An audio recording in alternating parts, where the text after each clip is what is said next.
રાજ્યમાં 23 ઓગસ્ટ સુધી વરસશે સામાન્યથી મધ્યમ વરસાદ આગાહી કરી છે રાજ્યના હવામાન વિભાગે।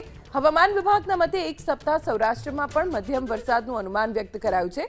દક્ષિણ ગુજરાતના સુરત, નવસારી, વલસાડ, ડાંગ, નર્મદા અને સંઘ પ્રદેશ દમણમાં છૂટાછવાયા સ્થળે ભારે વરસાદનું યલો એલર્ટ છે। અમદાવાદમાં આ સપ્તાહ વાદળછાયા વાતાવરણ વચ્ચે છૂટાછવાયા વરસાદની શક્યતા છે। હવામાન વિભાગના મતે હાલમાં ગુજરાતમાં કુલ 5 સિસ્ટમ સક્રિય છે। Monsoon trough, shear zone, upper air cyclonic circulation અને ડિપ્રેશન સહિતની સિસ્ટમ સક્રિય હોવાથી વરસાદ પડશે।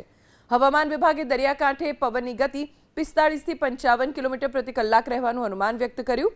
માછીમારોને હજુ 2 દિવસ દરિયો ન ખેડવા સૂચના આપવામાં આવી છે। ગુજરાતમાં ચોમાસાની વર્તમાન સિઝનમાં સરેરાશ 26.65 ઇંચ સાથે 74.50% વરસાદ પડી ચૂક્યો છે। જો કે આ વખતે વરસાદમાં વિરોધાભાસની સ્થિતિ જોવા મળી। રાજ્યના 37 તાલુકા એવા છે કે જ્યાં 40 ઇંચથી વધુ વરસાદ પડી ચૂક્યો છે। 24 તાલુકામાં તો હજુ 10 ઇંચ જેટલો પણ વરસાદ નથી।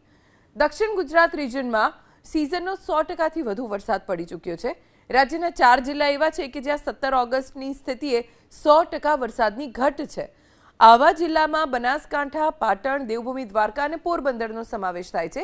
અન્ય કચ્છમાં 99%, ખેડામાં 97%, છોટાઉદેપુર અને દાહોદમાં 95%, મહેસાણામાં 91%, ગાંધીનગર, આણંદમાં 90%, અમદાવાદમાં 87%, વડોદરામાં 85%, બોટાદ, પંચમહાલમાં 83%, રાજકોટમાં 71% અને જૂનાગઢમાં 75%, તો જામનગરમાં 64% જેટલી ઘટ છે।